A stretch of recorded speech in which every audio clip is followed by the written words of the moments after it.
ओम शांति। बाप दादा की मदद की मीठी यादें कार्यक्रम में आप सभी का पुनः स्वागत है। आज हम जानने वाले हैं कि किस तरह से प्यारे बाप दादा बच्चों को प्रत्यक्ष तो करते हैं, लेकिन बच्चों के द्वारा इस संस्था को आगे बढ़ाते हुए संस्था पे जो भी विघ्न आते हैं उनकी भी बाबा पूरी रिस्पॉन्सिबिलिटी लेते हैं। और जो बाबा के मुरब्बी बच्चे हैं, जो बाबा के क्लियर बुद्धि बच्चे हैं, उनके द्वारा ही बाबा फिर उस विघ्न को भी पार करवाते हैं। ऐसी ही आज एक घटना जानने वाले हैं हम आदरणीय ब्रिज मोहन भाई साहब के द्वारा। ओम शांति भाई साहब। ओम शांति। आपका स्वागत है। थैंक यू भाई साहब। समय प्रति समय हमने देखा, क्योंकि ज्ञान नया है, संस्था के जो प्रिंसिपल्स हैं वो दुनिया से न्यारे हैं, इसलिए बाबा के टाइम पे भी बहुत डिफेमेशन, विघ्न इस प्रकार के आए थे। बाबा ने भी उनको क्रॉस किया। बाबा ने बताया उनका टाइटल कलंकीधर भी है। ऐसे ही बच्चों के सामने भी इस प्रकार के एंटी जो एलिमेंट्स होते हैं वो कई बार विघ्न उत्पन्न करते रहते हैं। ऐसे ही एक बार हमें पता है कोई विघ्न अहमदाबाद में, शायद गुजरात में आया था। वहाँ की जो मीडिया चैनल है, गुजरात टीवी चैनल, उन्होंने कुछ अयथार्थ प्रचार किया था संस्था का। तो उसके बारे में अगर आप थोड़ा आज बताएं कि वो क्यों ऐसा हुआ। ऐसा है कि गुजरात टीवी बहुत मशहूर टीवी है, उसका व्यूअरशिप बहुत है जी। तो कई लोग जो होते हैं ना आजकल, वो कुछ ना कुछ नई न्यूज़, कोई नया मसाला उनको मिले तो उसको पसंद करते हैं, क्योंकि उनका टीआरपी बढ़ता है। तो हुआ ये था कि हमारा एक सुख शांति भवन मेन अहमदाबाद में सेंटर है जी। बहुत सारे सेंटर हैं, वो मेन है जहाँ बड़ी बहन जी सरला बहन जी रहती थी। तो वहाँ पर एक बहन है, बहुत सिंपल सी है, आदिवासी, उसका नाम है अमर बहन। तो अमर बहन बहुत सिंपल हैं, भोली भाली हैं। तो वो भगवान ने उनको ट्रांस में जाने का वरदान दिया हुआ है। ट्रांस में क्या मतलब होता है, हर गुरुवार के दिन हमारे यहाँ भोग लगता है जी। तो वो संदेशी परमात्मा के लिए वो भोग स्पेशल बनाया जाता, ऑफ़र करने जाती हैं। कभी कभी कुछ मैसेज भी ले आती हैं जी। ये ट्रांस का सिस्टम ब्रह्मा बाबा ने शुरू में रखा था कि यज्ञ को शिव बाबा चलाते हैं, ब्रह्मा बाबा भी निमित्त हैं। तो बहुत सारी बातों में आगे का direction official trans messenger Mount Abu में होते थे। और मातेश्वरी जी की मदर थी, उसका नाम रोचा माता था, मैंने भी उनको देखा हुआ है। तो वो लाते थे। फिर जैसे जैसे सेवा बढ़ी तो ट्रांस मैसेंजर हुए। अब तो हमने बाबा के शरीर छोड़ने के बाद बंदी कर दिए हैं, क्योंकि अब वो कंट्रोल नहीं है और वो मतलब उस प्रकार की ज़रूरत भी नहीं है जी। तो वहाँ अमर बहन थी, तो वो एक्चुअली गुलजार दादी वहाँ आई हुई थी। तो वो एक दूसरे हमारा सेंटर है, वहाँ गुलजार दादी के पास मिलने गए हुए थे, लेकिन थर्सडे को उनको भोग लगाने आना होता था सुबह सुबह। तो वहाँ एक जर्नलिस्ट था, वो उसने सोचा कि मैं इनकी ट्रांस मैसेंजर को टेस्ट करूं। नॉर्मली तो सभा में बीके लोग ही आते हैं और ब्रह्मा कुमारी कुमारों के लिए ये होता है, लेकिन उसने दूसरी बहनों को कहकर, अमर बहन तो वहाँ थी नहीं, वहाँ उस मीटिंग में एंट्री ले ली कि मैं आपका ट्रांस मैसेंजर देखना चाहता हूँ आदि आदि। और वहाँ पर जो भोग की थाली होती है उसमें अपनी पत्नी का फ़ोटो रख दिया अंदर, वो कवर्ड रहती है जी। अच्छा। तो अमर बहन आई, उसको तो पता नहीं था क्या है, तो गई अपना भोग लेकर आई, मैसे भोग लगाया, आ गई। तो जब वो नीचे आ गई तो भाई सामने आया, तो बोला कि मैंने थाली में अपनी पत्नी का फ़ोटो रखा था, तो ये मेरी पत्नी बीमार है, तो ये ठीक हो जाएगी क्या, ऐसे उसने पूछा। तो अमर बहन कोई मैसेज नहीं लाई, उनसे ही पूछ रहा है जैसे। तो अमर बहन ने कहा अगर बीमार है तो ठीक हो जाएगी, ये उन्होंने कहा। फिर उसने डिस्क्लोज़ किया कि मेरी पत्नी तो मर चुकी है, तो मैंने तो ये नकली कहा था, आप झूठा मैसेज लाई हैं। वहाँ कुछ पैसे भी ऑफ़र करने लगा और उसने वो पैसा इस तरह से अमर बहन के पास रखा हुआ था, उसका फ़ोटो भी ले रहा था टीवी के लिए, जैसे मैं पैसा दे करके ये भोग लगवा रहा हूँ। उसने अपना चाल चली हुई थी। तो बहन जी ने कहा कि भाई हमने तो जो तुमने पूछा, लेकिन ये नोट कर लो, हमने कहा अगर बीमार है तो ठीक हो जाएगी। इसमें मैसेज क्लियर है, अगर झूठी हो तुम, बीमार नहीं है, तो फिर ये क्वेश्चन ही तुम्हारा रिडंडेंट हो जाता है। ऐसे बहुत से लोग होते हैं, जैसे किसी से आके पूछेंगे, कहेंगे ये बहुत जानी जानरहार व्यक्ति है, तो उसको पूछेंगे सामने 2 दरवाजे हैं, बोलो मैं किस से बाहर जाऊंगा। अब सोच सकती हैं आप, वो जो कहेगा उसके दूसरे से जाने की कोशिश करेगा। इस जो डिवोशनल चीज़ें होती हैं, सटल प्योर चीज़ें होती हैं, उनको रैशनल ढंग से टच नहीं किया जा सकता। तो ये जो न्यूज़ था उसने अपनी तरफ से बनाकर गुजरात टीवी में भेज दिया। और गुजरात टीवी को तो मसाला मिल गया जी। तो वो उसने 2-3 बार उसको भिन्न भिन्न रूप से पेश किया।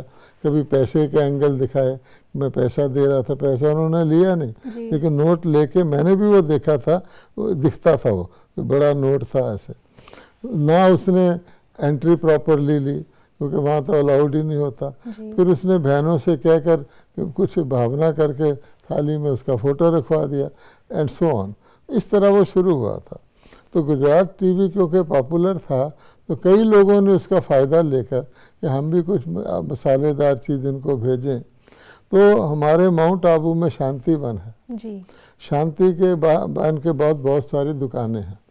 तो एक व्यक्ति वहाँ राजकुमार नाम का था, वो वहाँ दुकान करता था। तो उसको भी जैसे होता है ना, दुकानदारों को क्यूरियोसिटी होती है अंदर क्या हो रहा है, तो कई ऐसी वैसी खबरें लोगों से सुनी सुनाई करके वो वहाँ पहुँच गया अहमदाबाद, और अपने इंटरव्यू देने लगा। तरह तरह की बातें तो वो भी इस तरह की थी, मिस इन्फॉर्मेशन की, तो वो उसको टेलीकास्ट करने लगे। एक प्रकार का उनको भी एक मसाला मिल गया। तो मेरा ख्याल है 1 हफ्ता से ज़्यादा हो चुका था वो उस प्रकार के टेलीकास्ट करते थे। तो इसमें उनका उद्देश्य केवल संस्था को डिफेम करना नहीं, था? डिफेम नहीं, जो टीवी वाले होते हैं उनको तो कोई मसालेदार न्यूज़ चाहिए, और कोई व्यक्ति चाहिए जो उसको करे, वो अपने ऊपर जिम्मेवारी नहीं लेते। तो पहले तो उस जर्नलिस्ट ने शुरू कर लिया, फिर उसको पढ़ करके, वो देख करके, वो भाई जो था वो तो कई सालों से वहाँ दुकान करता था, तो उसने सोचा मैं भी कुछ पब्लिसिटी पा लूँ, था तो वो शॉपकीपर। अच्छा, तो एक प्रकार का फैलने लग गया। तो फिर क्या हुआ कि एक आध भाई वहाँ गया और आबू से उन्होंने कहा स्टॉप कर दो। उसने कहा नहीं, हम तो नहीं करेंगे, हमारे पास तो लोगों की न्यूज़ आ रही। तो मैं उस वक्त बॉम्बे में था कि हॉस्पिटल में किसी से मिलने गया हो। तो गुलजार दादी जी ने कहा ब्रिजमोहन को भेजो, वो ये काम करेगा। उनका वहाँ वाक़ई निकल गए। मैं बॉम्बे से आ गया। अब क्या था कि वो भाई जो था राजकुमार, उसको आबू के लोगों का तो परिचय था कि फलाना है, और उसको ये उम्मीद नहीं थी कि मैं बॉम्बे से मैं आ रहा हूँ, तो मैं तो बॉम्बे में रहता ही नहीं था। फिर भी उसने थोड़ी बहुत इन्फॉर्मेशन मेरे लिए इकट्ठी की। उसका तरीका था दबाव डालने का। तो मैं वहाँ गया तो टीवी वालों के ऑफिस में गया। मैंने कहा भाई इनके कुछ प्रश्न वगैरह हों तो आज मैं उत्तर दूंगा। मैं उनको कुछ नहीं बताया, मैं संस्था का कौन हूँ, मैं चार्टर्ड अकाउंटेंट हूँ, पर कुछ नहीं बताया। और वहाँ की एक शारदा बहन जी हैं अम्बावाड़ी सेंटर की, उनको मैं साथ ले गया वहाँ। तो फिर मैंने उनको एक सिंपल तरीके से टीवी वालों को मैंने कहा देखो भाई, मेरे से मुश्किल क्वेश्चन नहीं करना, मैं इस चीज़ में इतना एक्सपर्ट नहीं हूँ, ताकि उनके अंदर थोड़ा और भी भावना पैदा हो जाए। मैंने कहा अगर कुछ पूछोगे तो ये बहन जी हैं यहाँ की, ये जो आप कुछ दे देंगी तो दे देंगी, मैं तो बाहर से आया हूँ। उन्होंने और भी वो थोड़े फेवरेबल से हो गए। अच्छा, फिर वो राजकुमार जी आए। तो राजकुमार जी, उनको पता नहीं था ना, पहले ऑफिस में मिले तो बोले आप नंगल में थे ना, आपके साथ मोहिनी बहन जी सेवा करती थी ना, जितना की इन्फॉर्मेशन वो इकट्ठी कर सका। मैंने कहा हाँ जी मैं वहाँ था। अच्छा, मैंने कहा मैं तो आपको पहली बार देख रहा हूँ, आप मेरे लिए काफ़ी कुछ जानते हैं, कोई बात नहीं। फिर उसको लाइव टीवी के उन्होंने ले गए कमरे में, वहाँ शारदा बहन बैठ गई, मैं और वो बैठ गए। उन्होंने प्रश्न पूछा, वो राजकुमार जी, क्योंकि मेन तो वही थे, वही ऑब्जेक्शन किया करते थे। तो बोले कि आपके माउंट आबू शांतिवन में शांतामणि दादी है, वो बहुत बड़ी दादी थी शांतामणि, पुरानी दादियों में थी। मैंने कहा हाँ है। बोले उनका जो ड्राइवर है ना वो सिगरेट पीता है। अच्छा, उसने मुझे कहा। तो मैंने कहा अच्छा। मैंने टीवी वालों को कहा कि अरे ये तो हमारी संस्था के बहुत हितैषी हैं, कौन कहता है ये हमारी संस्था के अगेंस्ट है। इनको दुख हो रहा है कि शांतामणि दादी का ड्राइवर और वो सिगरेट पिए, और ये बता रहे हैं ये तो मैं कहता हूँ ब्रह्मा कुमारों से भी ज़्यादा हमारी संस्था की रक्षा करने वाले। ऐसे मैंने उसको कहा तो व्यक्ति नरम हो गया बिल्कुल ही। अच्छा, तो उस मैंने कहा कौन ये लोग मुझे कह रहे हैं कि अपोजिशन करते हैं, ये तो बहुत ही नेक काम कर रहे हैं, हम भी जाके पता करेंगे। उनका ड्राइवर अगर सिगरेट पीता है तो हम रख ही नहीं सकते उसको। लो जी, वो व्यक्ति, उसको तो बहुत उम्मीद थी कि बहुत सवाल करेंगे, एकदम वो चेंज हो गया उसका माइंड। तो फिर मैंने कहा और कोई प्रश्न? तो कहता है नहीं। अच्छा, ये पहले ही प्रश्न था? हाँ, उनका? पहले। तो मैं कहता नहीं। उसने भी कहा टीवी वाले ने, और कुछ पूछना तो पूछो। कहता नहीं। वो जैसे झेप शर्मा सा गया और बोला कि नहीं मैं सेटिस्फाइड हूँ। तो टीवी वालों ने कहा फिर ये हम क्लोज कर दें? ये तो कहा हाँ भले कर दो। तो ये हुआ, तो ड्रामानुसार कुदरत अनुसार हो गया। बाद में टीवी वालों ने मुझे खुद कहा, बोले कि हमने सीरियल तो शुरू कर लिया था, अब हम इसको बंद करना चाहते थे असल में। वो कहते क्यों कि हिंदू धर्म के आप हैं, हिंदू धर्म के ऊपर ईसाई लोग और लोग लांछन लगाते हैं, तो हमें तो अपने धर्म का प्रोटेक्शन करना चाहिए ना, हम भी इसमें पड़ जाएं तो हम तो डिसर्विस। मुझे वो बताया टीवी, कहते हम आज इसको एक्चुअली क्लोज करने जा रहे थे, ये अच्छा हुआ कि ऑफिशियल ढंग से ये क्लोज हो गया। इस तरह की बात हुई थी। तो जिसने झूठा इल्ज़ाम लगाया और उसी ने जाकर के फिर इनमें सुलह कर ली। फिर क्या हुआ कि फिर अमर बहन जी से मैंने पूछा, तो वो कहती हैं कि जो जर्नलिस्ट था वो भी मेरे से माफ़ी मांगने आया कि बहन जी मैंने बहुत गलती की, आपके ऊपर ऐसे ऐसे झूठा इल्ज़ाम।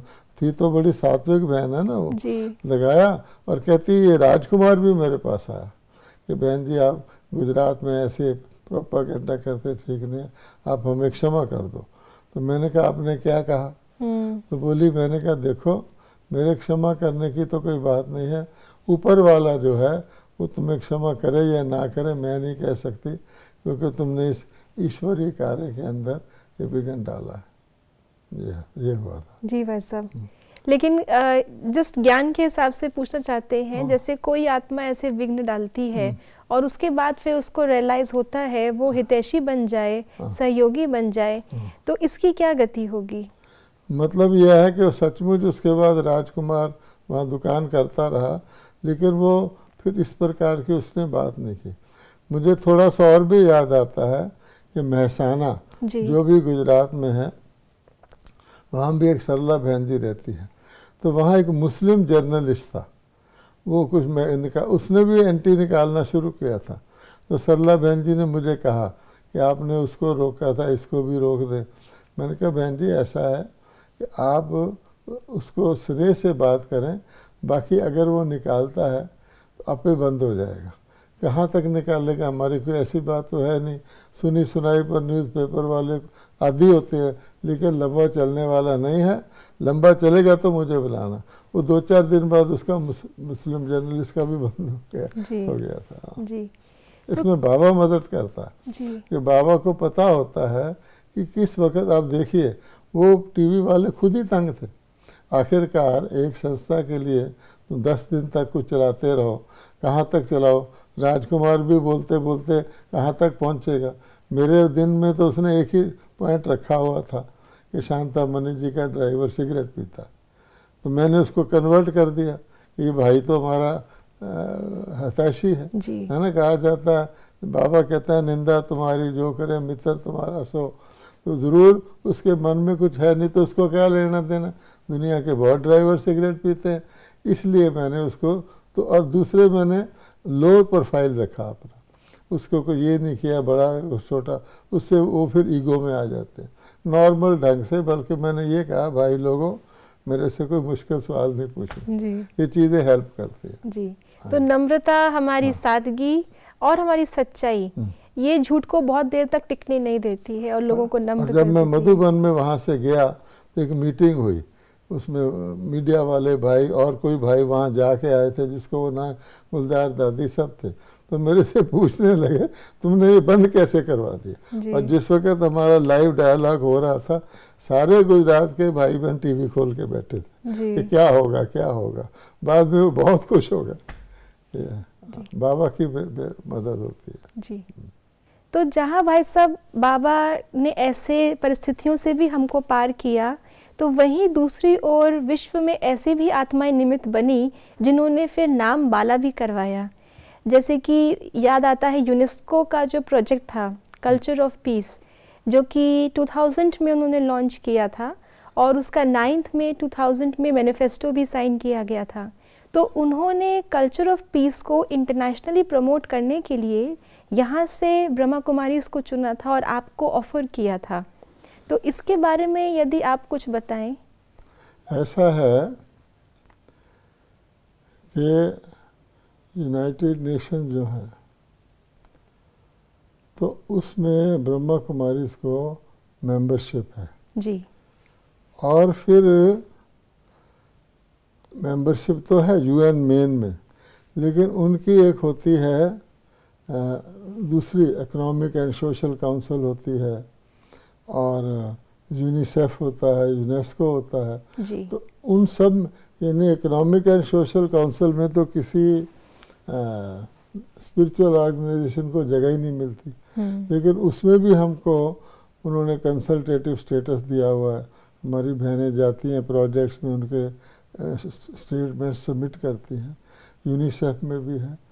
तो ये प्रोजेक्ट जो था ए कल्चर ऑफ पीस, उन्होंने सोचा पीस तो ठीक है, यूएन सारा पीस के लिए काम करता है जी। लेकिन पीस की एक कल्चर डेवलप की जाए लोगों के अंदर, तभी तो पीस होगा। तो सारे वर्ल्ड के अंदर कल्चर ऑफ पीस नाम से उन्होंने 2000 में international year of a culture of peace उन्होंने फैसला किया बनाने का जी। जिसमें मेन बात थी कि बहुत सारे वॉलंटियर्स, बहुत सारे लोग जा कर के बड़े बड़े लोगों से मिले, अन्य से मिले, उसका एक मैनिफेस्टो बनाया गया था। उसमें उसके सारे रीजंस दिए गए थे, ऑब्जेक्टिव, उसको साइन करवाना था ज़्यादातर जो बड़े बड़े हेड्स हैं, ताकि वो फिर नीचे परकोलेट होगा।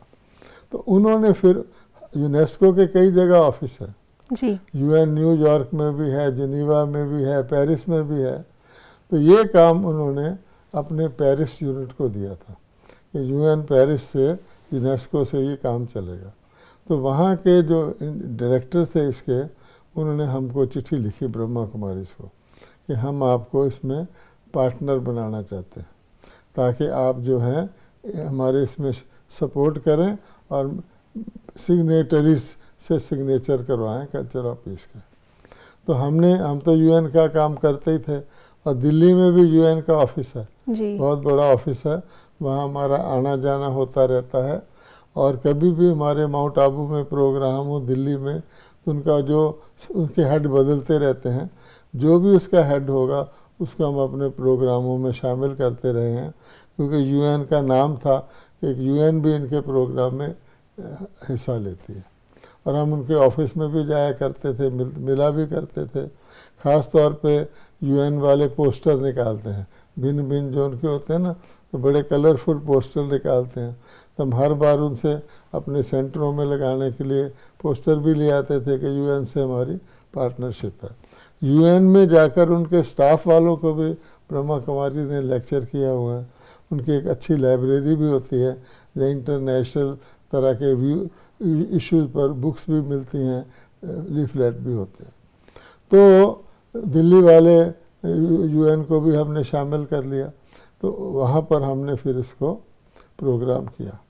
तो यूनेस्को पेरिस और लोकली यूएन का ऑफिस दिल्ली में लोधी रोड में, वहाँ इनसे मिलकर हमने सिग्नेचर करने इकट्ठे किए, शुरू किए।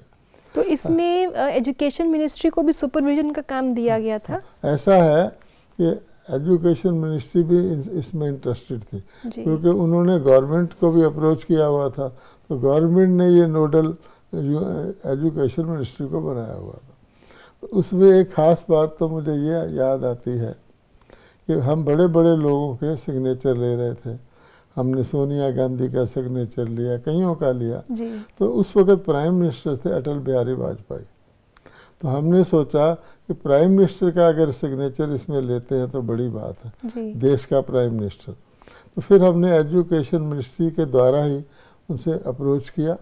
दादी प्रकाश मणि जी को माउंट आबू से विशेष तौर पर बुलाया, क्योंकि वो हेड ऑफ़ द कंट्री हैं, तो ये हेड ऑफ़ द इंस्टीट्यूशन आना चाहिए। और फिर वहाँ पर एजुकेशन मिनिस्ट्री में भी हमारा आना जाना होता था, क्योंकि उनकी जो core committee of value education थी, बनाई हुई थी मिनिस्ट्री ने, कि वैल्यू एजुकेशन कैसे सिस्टम में इंट्रोड्यूस की जाए, उसके हम मेंबर थे। और उसमें हम रेगुलरली जाया करते थे और अपना कंट्रीब्यूशन करते थे। हमारे यूनिवर्सल, हमारा प्लूरल सोसाइटी है ना, उस प्रकार से कहा किस तरीके से वैल्यू एजुकेशन इंट्रोड्यूस की जाए। हमारे पास वैल्यू की बहुत सारी बुक्स थी, कुछ हमने यूएन के डेडिकेट करके भी बनाई थी। तो बहुत सारे आते थे उसमें, एजुकेशनिस्ट, बुक पब्लिशर आदि आदि। धर्म संस्थाएं दो होती थी, एक ब्रह्मा कुमारी और एक रामाकृष्णा मिशन, वो रखते थे उसको भी। अच्छा, तो हमारी उनसे वाकफियत थी। और एक मिस्टर कौ होते थे, MK कौ, कश्मीरी थे, वो सेक्रेटरी थे उस एजुकेशन मिनिस्ट्री से। उनसे हमारा पर्सनल भी डायलॉग होता रहता था। कई बार वो और उनकी पत्नी हमारे सेंटर में भी आते थे। उनकी पत्नी टीचर थी। इस प्रकार से बहुत सारी बातें होती थी। एक बार तो उन्होंने मुझे कहानी सुनाई थी, मुझे याद आता, उस पति पत्नी दोनों आए थे, तो बोले कि आजकल सीनियर सिटीज़न का बुरा हाल है। मैंने कहा कैसे? तो बोले शादी के रिश्ते पे लोग आते हैं तो उसको पूछते हैं आपके घर में डस्टबिन कितने हैं। अच्छा, तो कहते हैं आमतौर पे पूछते हैं, तो कहते हैं डस्टबिन का मतलब होता है बूढ़े। ऐसा उसने मुझे सुनाया था कि ये हालत बूढ़ों की होती है। खैर, तो मिस्टर कौ बड़े लर्निड थे, और वो और उनके ऊपर एक minister of state for education होते थे, शाहनवाज खान। और उसके टॉप मिनिस्टर जो थे मुरली मनोहर जोशी, वो एजुकेशन मिनिस्टर थे, बड़े प्रसिद्ध नेता थे। तो ये तीनों के तीनों प्लस हमारी दादी प्रकाश मणि जी, आशा बहन और मैं प्राइम मिनिस्टर के घर गए, अटल बिहारी वाजपेयी जी के। उन्होंने रिसीव किया, फिर उनको काओ ने सारा बताया, और फिर उन्होंने मैनिफेस्टो खुद साइन किया। ये भी एक सीन था। तो दादी जी से बात कर रहा था, दादी जी उसके पास खड़ी थी, उसके बारे में फोटोग्राफ वगैरह। इस प्रकार से टॉप डिग्नेटरी से हमने साइन किया। और फिर उसके बाद जब ईयर पूरा होने को आया तो यूनाइटेड नेशंस न्यू दिल्ली वालों ने कहा हम इसका फंक्शन रखेंगे, क्योंकि उनके लिए भी बहुत एक प्रेस्टिजियस इशू बन गया, इतना बड़ा प्रोजेक्ट। और हमने सारे इंडिया भर के गवर्नर से और से साइन कराए थे। तो उन्होंने यूएन ऑफिस में वो कम फंक्शन रखते हैं, यूएन ऑफिस में उन्होंने फंक्शन रखा। तो फिर उसमें एक उनके एशिया के हेड होते थे, मैं नाम नहीं जानता, उनको बुलाया।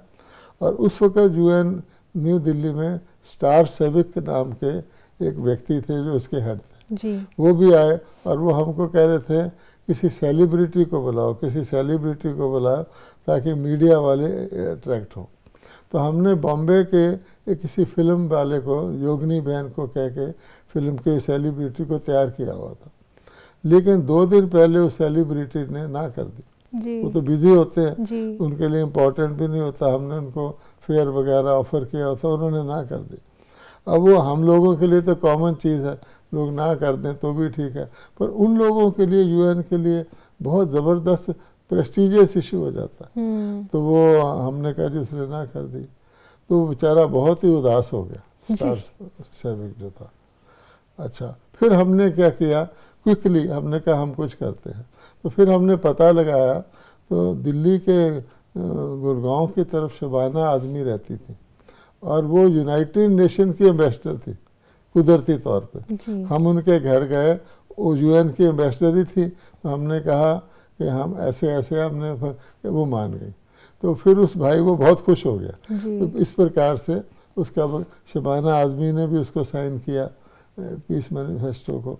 तो बहुत शानदार फंक्शन हो गया, इतना मीडिया कवरेज उसका हुआ कि सारे भारत के न्यूज़पेपर्स में वो फोटो आ गया जी। हाँ जी, वाजपेयी जी का और इधर शबाना आज़मी। इस प्रकार से वो प्रोजेक्ट बहुत अच्छा हुआ। और उसके साथ साथ कनेक्टेड हमने यूएन के साथ बहुत सारे प्रोजेक्ट किए पार्टनरशिप, क्योंकि यूएन की पार्टनरशिप से हमारे प्रोजेक्ट का स्टेटस अपलिफ्ट हो जाता है जी। इससे कुछ समय पहले 86 में हमने 1 million minutes of peace appeal निकाला था। हमारे ऑस्ट्रेलिया के भाइयों ने, वो बीच पर थे, आपस में सलाह किया कि सारे लोगों से 1 मिनट ऑफ पीस क्यों ना हम करवाएं सारे वर्ल्ड में जी। इस करके उन्होंने फिर प्रोजेक्ट बनाया million minutes of peace appeal. हर व्यक्ति जिससे आप मिले पीस के लिए 1 मिनट दे, और फिर उसको यूनाइटेड नेशन से हमने पार्टनरशिप में कर लिया। तो इंडिया में हमने 1 बिलियन मिनट्स ऑफ पीस इकट्ठे किए। 1 बिलियन, जहाँ मिलियन मिनट्स की वो अपील थी, सारे प्रांतों में लगा दिया। पुलिस मैन से ले रहे हैं, उससे असॉल्टेड पीपल से, और वो इतने बोरे भर गए उसके। फिर हमने हर जगह से लिस्टें मंगवाई कि तुम्हारे यहाँ कितने हुए हैं। तो उसमें एजुकेशन मिनिस्ट्री भी इन्वॉल्व थी। तो वो बोले हम देखना चाहते हैं कि कहाँ कैसे कैसे अपने सिग्नेचर लिए। तो हमने कहा कि उसके तो बोरे भरे हुए हैं, पहले तो हम मंगाएंगे, हमें खर्चा आएगा, मंगा भी दे, अब उसको रखोगे कहाँ? तो बोले अच्छा हमें नहीं बोरे चाहिए। इस प्रकार से भी हुआ था। तो वो उस पर हमें ब्रह्मा कुमारी को पीस मैसेंजर अवार्ड मिले थे जी। 6 भिन्न भिन्न कंट्रीज के और 1 इंटरनेशनल। वो भी एक बड़ा एक रिकॉर्ड प्रोजेक्ट हमारा हुआ था। हमें कांटेक्ट करने का मौका मिलता था, तो ब्रह्मा कुमारी कांटेक्ट कर रही हैं तो ब्रह्मा कुमारी की भी प्रसिद्धि होती थी। बिल्कुल भाई साहब, ये विहंग मार्ग की सेवाएं थी दोनों प्रोजेक्ट्स का। और एक तो हमने ही शुरू किया जिसमें यूएन बाद में इन्वॉल्व हुआ, और एक यूएन ने शुरू किया यूनेस्को के द्वारा, खुद ऑफर किया और उन्होंने ऑफर किया। तो ब्रह्मा वो हर जगह हमारे को लिखते थे, yours is a prestigious organisation. UN के बहुत सारे फंक्शन में हम जाते थे, वो भी मनाते हैं ना दिन, यूएन डे वगैरह, तो लॉन्स में मनाते थे, बड़े शहर के गणमान्य व्यक्तियों को बुला। और हमारे प्रोजेक्ट्स में भी वो बहुत आए हैं। यूएन के साथ हमारी जो एसोसिएशन रही है उसने भी हमारी संस्था को, क्योंकि United Nation is international organisation, और जब सबसे पहले हमने वर्ल्ड पीस कॉन्फ्रेंसेस करने शुरू किए हैं ओम शांति भवन में, तो हर कॉन्फ्रेंस में यूएन का कोई असिस्टेंट सेक्रेटरी जनरल या अंडर सेक्रेटरी जनरल आता रहा ईयर आफ्टर ईयर। और उनके आने से न्यूयॉर्क से आते थे, उनके एक आध दिन वो दिल्ली भी रहते थे जी। तो बड़े बड़े, एक शैली स्विंग शैली थी, वो एनजीओ की हेड थी। एक रॉबर्ट म्यूलर डॉक्टर बड़े मशहूर थे, कोस्टा रिका के वो थे, तो वो अपनी युगल के साथ आए थे माउंट आबू। इसी तरह से स्टार सेविक थे, बहुत सारे लोग, हर साल एक आता था। उससे मैचिंग फिर इंडिया का भी बड़ा कोई नेता उसमें आता था। इस तरह से बाबा ने हमारे मदद करके छोटी सी संस्था को, अननोन संस्था को, इंडिया की को वर्ल्ड फेमस किया जी। और कहीं ना कहीं जो कार्य गवर्नमेंट को करना चाहिए गवर्नमेंट करती है। अगर इस प्रकार का कुछ यूएन करता है तो वो पहले गवर्नमेंट को अप्रोच करते हैं, लेकिन गवर्नमेंट को ना करके उन्होंने ब्रह्मा कुमारी को चुना।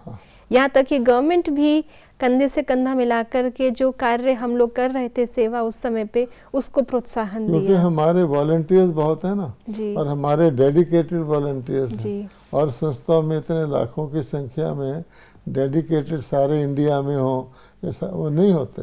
हम तो एक बात कह दें कि ये करनी है तो लग जाते हैं, और दिन रात लग के उसको पूरा करते हैं। एंड सेल्फ ड्रिवन है। गवर्नमेंट के तो फिर भी एम्प्लॉइज होते हैं ना, वो इतना डेडिकेटेड नहीं होते, करते हैं बेचारे। इस तरह से होता है जी। ये बाबा ने समझे पहले से प्लान बनाया हुआ। ब्रह्मा कुमारी यूएन की मेंबर बने, बाबा ने बुलवाया, और उसकी मेंबरशिप में कई कंट्रीज को एंडोर्स करना पड़ता, और हमारी मेंबरशिप में पाकिस्तान भी था, उन्होंने भी एंडोर्स किया इनको बनाया जाए जी। ये भी है। तो ये तो बहुत विशेष बात है भाई साहब, जो सबने एंडोर्स किया। और बाबा मूल्यों में भी कहते हैं कि सबसे ओपिनियन लिखवाइए, या साइन करवाइए। तो एक प्रकार से ये उस प्रकार की इंटरनेशनल हो गया ना। और उसी तरीके से बाबा कहता है हमारा जो यूनिवर्सल ब्रदरहुड का है हर एक में हमारे वहाँ, वरना हमारे मुस्लिम कंट्रीज में कितने सेंटर हैं अब आप देखिए। मिडिल ईस्ट में दादी जानकी के इर्द के सारे शेख खड़े हैं, बीच में दादी जानकी खड़ी है। ये कैसे हो गया? बाबा ही करता, क्योंकि यूनिवर्सल गॉड है, वननेस है। वो लोग तो डिवाइडेड हैं, तो ब्रह्मा कुमारी ने तो साबित करके दिखा दिया कि गॉड इज़ वन, उसके बच्चे भी एक हैं, और ये उसका लिविंग सबूत है कि हर देश में ब्रह्मा कुमारी के सेंटर। जी, तो बहुत सुंदर भाई साहब आपने हमें बताया कैसे डिफेमेशन में भी बाबा ने मदद की, तो उतना ही फिर बाबा ने प्रत्यक्ष करने में भी हमारी मदद की है। तो इस प्रकार से यदि हम बाबा के बताए हुए इशारों को कैच करते हैं तो ज़रूर बाबा के इशारों में भविष्य में होने वाली सेवाएं समाई होती हैं। और ऐसे ही बाबा के इशारों को कैच करते हुए एक पल एक भरोसा और निमित्त भाव के साथ हम आगे बढ़ते रहें, सफलता हमारे लिए सामने से बाहें फैलाकर खड़ी रहती है। तो हमने आज बहुत सुंदर अनुभव भाई साहब के द्वारा सुने, इसके लिए आपका भाई साहब बहुत बहुत धन्यवाद। ओम शांति। ओम शांति।